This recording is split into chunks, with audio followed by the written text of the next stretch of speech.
Welcome back to Crimetime Inc. Always good to be back. Today we're examining the case of Katherine Mary Knight, the first Australian woman to be sentenced to life in prison without parole. Yeah, it's It's a tough one. it's a case that continues to fascinate and horrify even after all these years. Absolutely. And you've asked us to take a look at the specific details of the crime itself, so that's exactly what we're going to do. That's our mission today. Even though some of those details are incredibly disturbing. So let's set the scene. Okay. February 2000, in the small town of Aberdeen, New South Wales. Okay. John Price, a 44-year-old miner, is found dead in his home. Yeah. But as we know, this is no ordinary death. Right from the beginning, this case was anything but ordinary. Okay. The discovery of Price's body is really where things take a horrific turn. Yeah. What the police found when they entered that house. I've been looking over the reports. Let's just say it wasn't pretty. It seems that the first thing the police encountered was something almost impossible to comprehend. You're talking about the human skin, right? Yeah. Price's entire skin had been meticulously removed. Oh my God. And was hanging from a meat hook. A meat hook? A meat hook that had been installed in the doorway just recently. That detail alone is just so unsettling. Yeah. So out of place in a normal home. Right. But as shocking as that is, it doesn't stop there, does it? No. No. It gets much worse. Okay. Price's body had been further mutilated. He'd been decapitated and dismembered. Wow. And some parts of his body, including his head, weren't immediately found. What happened to those missing body parts? That's where things get really strange and really gruesome. Okay. The police found a pot on the stove. Right. It was filled with a stew that had been made using Price's head. Oh my gosh. There were even peeled vegetables in the pot. To think that someone could do such a thing to another human being. Right. It's beyond disturbing. Yeah. But the police weren't done with their discoveries yet, were they? Unfortunately, no. Okay. There were 2 plates on the table. Uh-huh. Each plate contained cooked meat and vegetables. Right. It seems that these meals had been prepared for Price's children. Wow. The level of premeditation is just staggering. It really is. It wasn't just a killing. No. It was a carefully planned act designed to inflict unimaginable pain and suffering, not just on John Price, but on his children, too. Thankfully, Price's children weren't home at the time. Right. The plates were untouched. But that doesn't take away from the cruelty of Knight's intentions. No, it doesn't? It's clear that she wanted to cause as much psychological harm as possible. Right. This detail about the meals is something that really gets to me. I understand that. It shows a level of malice that's hard to fathom.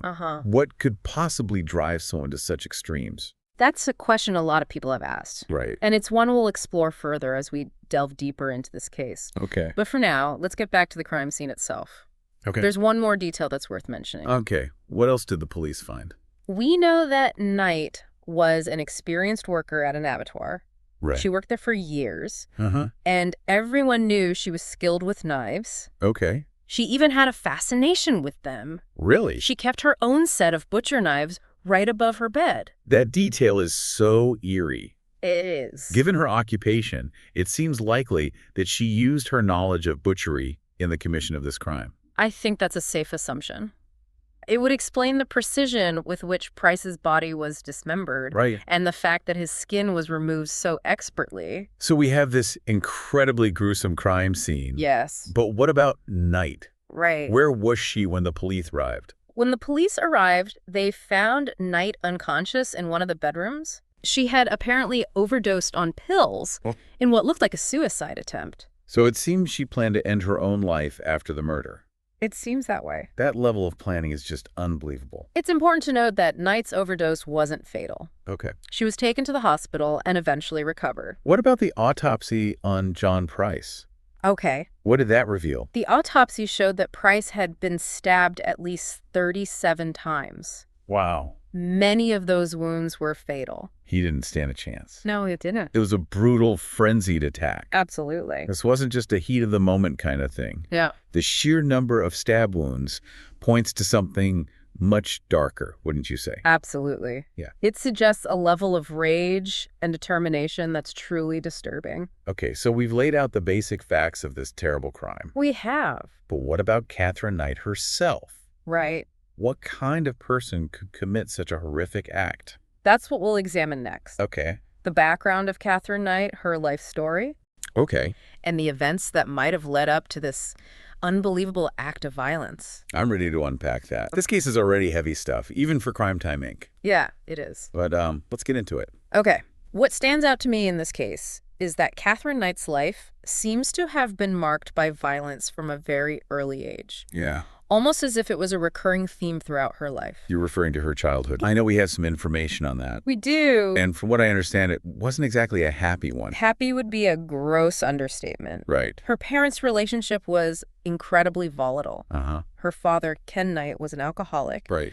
And reportedly very violent with her mother, Barbara. So Katherine Knight was exposed to domestic violence from a very young age. She was. That kind of exposure during such formative years must have had some kind of impact on her. Oh, absolutely. Right. It's impossible to deny the impact that kind of environment would have on a child. Yeah. And we're not even talking about just the violence between her parents. Right. Knight herself claimed that she was sexually abused by multiple family members. Oh, wow. Although not by her father. That's just horrific. It is. To experience that kind of trauma as a child. It's unimaginable. It's no wonder she had problems later in life. It's definitely a major contributing factor. Right. These early experiences can leave deep scars. Yeah.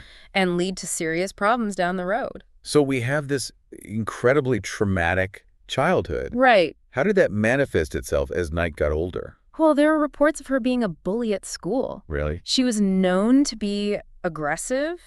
And even got into a physical fight with a teacher at one point. That's definitely not typical behavior. No, it's not. It sounds like she was already struggling to control her anger at a very young age. That's certainly a reasonable conclusion. Right. And unfortunately, this pattern of violence continued into her adult life, Right. especially when it came to her romantic relationships. Her relationships are where things get really unsettling. Yeah, they do. We're talking about multiple instances of extreme violence. Absolutely. Yeah.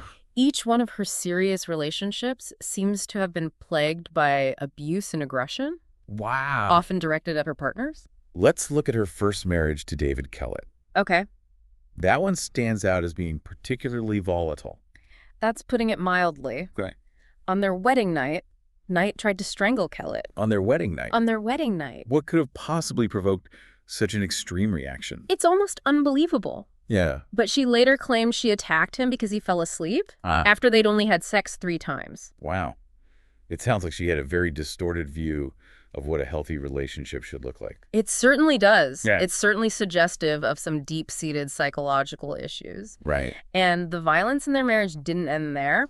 Okay. There's another incident while Knight was pregnant where she hit Kellett in the head with a frying pan, Oh, my God. fracturing his skull. She fractured his skull. She did. That's attempted murder. There's really no other way to describe it. Yeah. Kellett eventually left her. Okay. And that's when Knight's behavior seems to have really spiraled out of control. She actually put their infant daughter on a railway track just before a train was scheduled to come through. She tried to kill her own daughter. It's hard to comprehend, I know. Yeah. Thankfully, a passerby saw the baby and rescued her. Wow. But the incident shows just how far Knight was willing to go. Her Well, actions were completely unhinged. and this pattern of violence just kept repeating itself in her later relationships, didn't it? Yes. Unfortunately, her relationship with another partner, David Saunders, was just as abusive. Right. She once slit the throat of Saunders' puppy in front of him. A warning. A warning? What on earth was she trying to warn him about? She was warning him about being unfaithful. Really? It was a brutal and terrifying display of cruelty Wow. and a need for control. It's like she had become completely desensitized to violence. It seems so. Yeah. It was her automatic response to any perceived threat or wrongdoing. Right. That seems to be the case. Okay. She also attacked Saunders with an iron and scissors. Oh, jeez. It's clear that she had very serious anger management issues. And then we have John Price, the man she ultimately murdered. Right. Did she behave the same way toward him? Absolutely. Really? Their relationship was tumultuous from the very beginning. Mm-hmm. She was incredibly jealous and possessive, Okay. and the violence escalated over time. But Price tried to get away from her, didn't he? He did. He even got a restraining order against her. He did. Right. But tragically, it wasn't enough to keep him safe. Yeah. In the end, Knight's rage and her desire for revenge took over. It's such a tragic situation for everyone involved. It really is. Price loses his life. Yes. And Knight ends up destroying her own life through her actions. It's a stark reminder of the destructive power of violence. Yeah. And a reminder that we need to take threats of domestic violence incredibly seriously. So we've established this clear pattern of escalating violence throughout Knight's life. We have. But what was the final trigger? Right. What actually led to John Price's murder? It seems that the final straw was Price's decision to end the relationship permanently. Okay. He had finally reached his limit with her abuse. Right. And wanted to move on with his life. And ironically, it was Knight's attempt to control Price. Right. By trying to get him fired from his job. Yes. That ultimately led him to decide he couldn't be with her anymore. Exactly. Wow. That's often how these types of situations unfold. When the victim finally finds the strength to break free, it can enrage the abuser even more. And in this case, it seems that Price's decision to file a restraining order was what really pushed Knight over the edge. Yes, it was like the ultimate betrayal in her eyes. She decided she needed to get revenge. Wow. And she did it in the most horrifying way imaginable. And that revenge led to one of the most gruesome murders in Australian history. A case that, as we've seen, is full of details that continue to shock and disturb people even today. We've talked a lot about Knight's violent past and the events leading up to the murder. Right. But what about her mental state? Okay.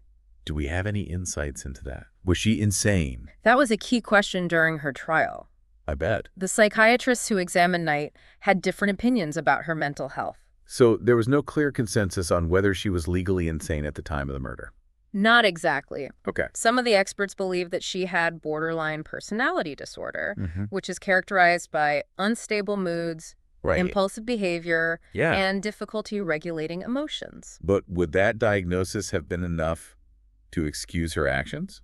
That's a tough question. Would it have made her not legally responsible? That's a very complex legal question. Right. Borderline personality disorder is a recognized mental illness, but it doesn't automatically mean that someone isn't responsible for their actions under the law. So even with a diagnosis of borderline personality disorder, she could still be found guilty of murder? Yes, that's correct. Wow. The most important question in these cases is whether the person understood the nature of their actions. Right. And could distinguish between right and wrong at the time the crime was committed. And what did the court ultimately decide in Knight's case? Well, initially, Knight pleaded not guilty. Okay. But then she changed her plea to guilty. She accepted responsibility for murdering John Price. So the court decided she was mentally competent to stand trial. They did. And she was held accountable for her actions. That's right. The judge sentenced her to life in prison without the possibility of parole. Wow. Which made her the first woman in Australia to receive that kind of sentence. It sounds like, at least in the eyes of the law, justice was served. It does. Although no punishment could ever really compensate for the horror of what she did. It was a landmark case in Australia. Right. It sent a strong message that violence, particularly domestic violence, will not be tolerated. Right. It also highlighted how important it is to recognize and address mental health issues. This has been a really difficult discussion. It has. But I think it's crucial to explore these dark realities. I agree. It reminds us that evil does exist. Unfortunately, it does. And that we need to be vigilant in protecting ourselves and the people we care about. I agree. We need to be aware of the warning signs of domestic violence and take action to prevent it. Absolutely. We need to be able to have honest conversations about mental health and make sure that people who are struggling have access to the support they need. Well said. So we've examined the crime itself. We have. And delved into Katherine Knight's background. But there are still some pieces of the puzzle to look at. What about her motive? Okay. Was this a crime of passion or something more calculated? What was going on in her mind? Those are excellent questions. They are, aren't they? And those are the questions we'll be tackling in the next part of our discussion on the case of Katherine Knight. Yeah, one thing that really jumps out at me is the level of premeditation involved in this case. Yeah. This wasn't a spur-of-the-moment act of violence. Right. It feels very planned, very deliberate. We talked about that video she made for her children just before the murder. Right. It's almost as if she was getting her affairs in order. Yes. Knowing that something big was about to happen. And there's the fact that she went out and bought new lingerie before going to Price's house. Really? It's like she was trying to set a specific mood. Wow. To create a certain atmosphere for what she had planned. And she made sure Price's children were away at a sleepover. She did. It's unsettling to think about how methodical she was. How cold and calculating her actions seem. It speaks to a level of detachment that's really hard to grasp. Right. It's like she had completely dehumanized Price in her mind. Yeah. He was no longer a person to her. Right. Just an object of her anger and her desire for revenge. And then there's the way she treated his body after the murder. Right. The skinning, the decapitation, the stew. Yeah. Those details are so grotesque. They are. Also read that she had a history of collecting skulls and animal skins. That's right. Her own house was decorated with all sorts of macabre things. Really? It seems like she had an unusual fascination with death and violence, something that went far beyond what most people consider normal. It's almost like she was living in her own dark fantasy world. Right. A world where violence was not only accepted, but maybe even celebrated. That's a disturbing thought. It is. But I think you might be onto something. Yeah. Knight was clearly operating outside the boundaries of normal human behavior. Right. She had crossed a line that most people wouldn't even think about approaching. And the fact that she prepared meals for Price's children using his own flesh. Yeah, I can't even imagine what was going through her mind. It's impossible to know for sure. Right. But it seems pretty clear that she wanted to inflict as much psychological pain as she possibly could. Yeah. It was a final act of cruelty intended to hurt those who loved Price the most. This case is a stark reminder of the depths of darkness that exist within some individuals. It is. It also reminds us that we have to be aware of the signs of domestic violence and take action to prevent it. We do. We need to be able to have honest conversations about mental health. Absolutely. And make sure that people who are struggling have access to the support they need. I couldn't agree more. Two guys that are always at each other's throats, Simon and Tom, will review this case in their weekly review on Sunday. But in the meantime, tune in tomorrow for another great true crime episode.